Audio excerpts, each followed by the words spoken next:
guys, andito kami sa sa Panama Canal. Tatawid na kami ng last lap, no? So itong Panama Canal guys is parang parang shortcut from dito sa Pacific side.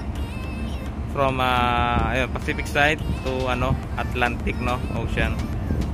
So parang bundok guys na na binutasan. Ganyan, tapos para makadaan yung barko, parang shortcut sa kabilang side, Ayan. So ito, may mga barko din na galing sa kabilang side naman guys. Ayan. Papunta naman sila sa Pacific side. Ayan. Ayan yung isang barko guys.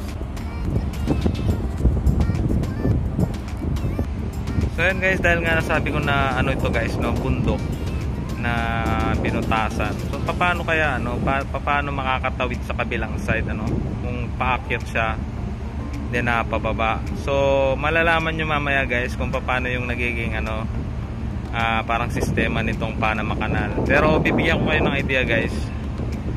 Para kasi itong merong mga parang gate.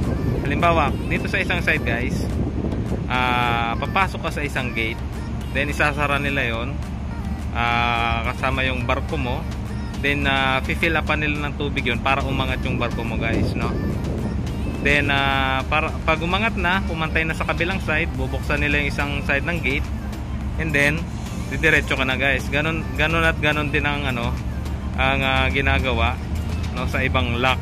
Sa kabilang side naman guys, dito sa Gatun, dahil dito is pababa na kami. So mangyayari guys, papasok kami sa isang lock, then ang mangyayari, imbis na fill upan yung tawag doon yung gate, is tatanggalan nila ng tubig para bumaba yung barko namin. So itong isang barko guys is galing na sa kabilang kabilang side, no? Ayan. Spring Queen.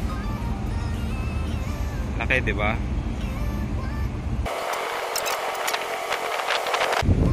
So ayan, nakalabas na yung isa. So itong barko na to guys, papasok pa siya doon sa pinagdaanan namin sa Pedro Miguel tsaka sa Miraflores Lock. So at the same time guys, may mga may mga naka-guide na nakasunod na tugboat, no, just in case na guidance, guide sa mga ayan, kumakaway pa si ayan, bilang so ayan, Spring Queen. So ayan guys, gaya na sabi ko, may mga nakasunod na dyan, mga tugboat for assistance pala guys, no. So ngayon guys, ito, papasok na kami sa gate. Ayan. Ito yung Gatun na lock. So pag nakapasok na yung barko namin dito guys, at makikita nyo mamaya yung mga locomotives. Ito yun guys, ito yung tawag nila dito. Parang sila yung nagga-guide. May mga nakakonek na dito sa barko natin na mga na mga wires, para makita ninyo mamaya.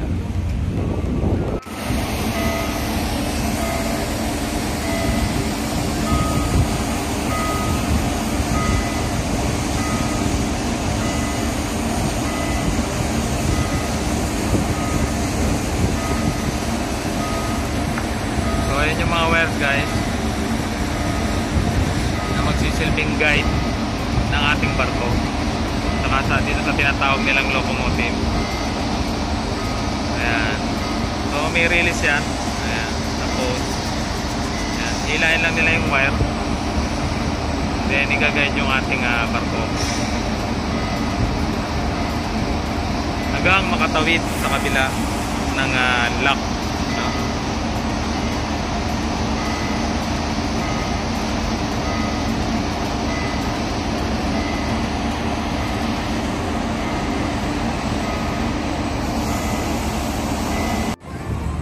So ngayon guys, tingnan natin yung parang space, no, between the gate or locks tsaka sa barko natin.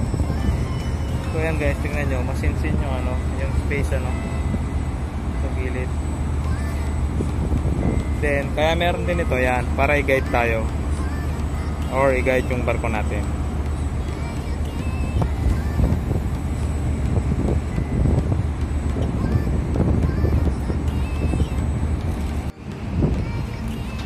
So ayan guys, malapit na tayong pumasok sa lock. So kung mapapansin nyo guys, dito sa kabilang side, dito yan. Ayan, yan yung mga gates yan guys, no. Yan yung sinasara nila. Then it's either finifill upan ng tubig or tinatanggalan ng tubig para pumantay dito sa kabilang side. Para pag bukas nila, is pwede nang dumiretso yung barko gaya kanina. So ayan guys, nakapasok na sa lock yung ating barko. Ayan, sinasara na nila yung mga gate guys, no. Ayan. Tapos pag okay na yan guys, sarado na yan, tatanggalin nila yung yung tubig dito sa lock na ito para pumantay doon sa kabilang side at makatawid yung barko natin sa kabilang side. So ayan guys, sinasara na nila.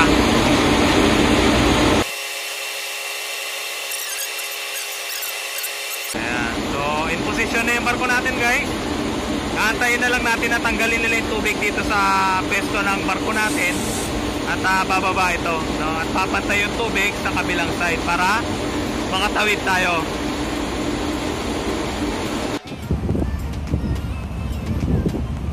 Ito na guys yung part na tinatanggalan nila ng tubig itong lock, ano.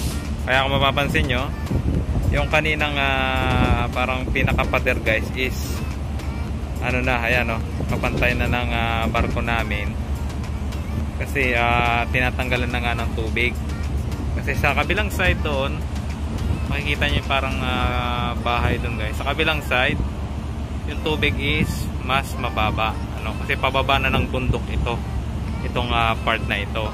So same din sa kabila guys. Ayan, sabay pala silang tinatanggalan ng tubig. Kanina puno din ito. Ayan.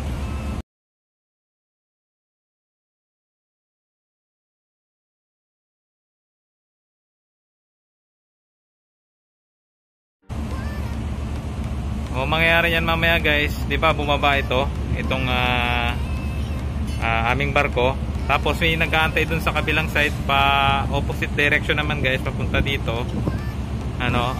So kaya pala pantay siya na walang tubig, tinanggalan ng tubig para magpantay din yun sa kabilang linya, yung papunta dito sa Pacific side, Then pagka pantay na, sabay na i-open yung gate namin or yung lock namin dito yan sa unahan, at the same time pati yung sa kanila, para parehas na makadaan yung barko namin, So ganun yung nangyayari dito guys sa Panama Canal, I'm not sure kung ilang parang lock pa ito sa part na ito, but may mga nadaanan na kami kanina gaya ng sabi ko sa unang part. Meron na kaming nadaan ng dalawang lock, which is yung Miraflores tsaka yung Pedro Miguel. So ito na yung last lock, pero hindi ko alam kung ilang parang gates itong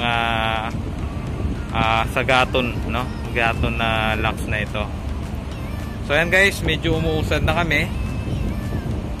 Not sure kung I think bukas na yung sa unahan namin na gate, at kaya nagpo-proceed na kami ng papunta forward para maka-travel na kami sa kabilang side. So ayan guys, umuusad na yung barko natin. Ayan, move forward na. So hanggang dun guys yung binawas ng tubig, at bago kami ma-proceed, then may kasunod tayong barko doon. Ganon din yung magiging sistema guys. Papasok sila dito, pupunuin muna ito guys, then papasok sila dito sa lock. At the same time, pagkatapos doon na mapwesto ng barko nila, tatanggalin yung tubig. So ganun din mangyayari dito, katulad dito sa barko natin. So ayun yung kasunod na barko natin guys, yung kulay orange doon.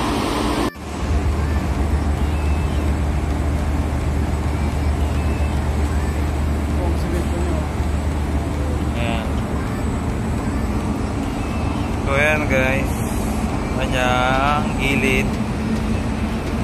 Ayan, kapantay na natin guys yung parang pinaka dingding ng lock. Kasi nga nagtanggal na sila ng tubig dito para pumantay yung barko natin doon sa kabilang side. Diba? Ayan. Ayan yung locomotive guys. Sumusunod lang siya. May wire siya. Ayan. Ginagay niya yung barko natin. Ayan. Diba?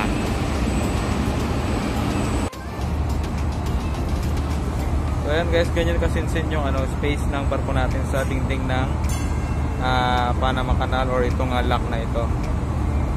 So mga 1 metro siguro, kulang-kulang 1 metro. Ayan yung kanyang space sa barko natin.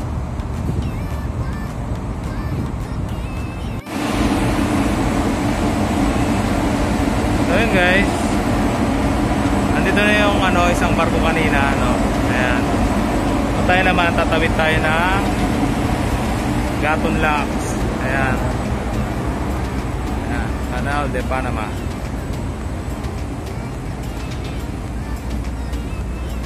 So ayan, since 1913 pa itong Panama Canal. So ayan, makita nyo sa kabilang side guys, mas mababa na yung level ng tubig.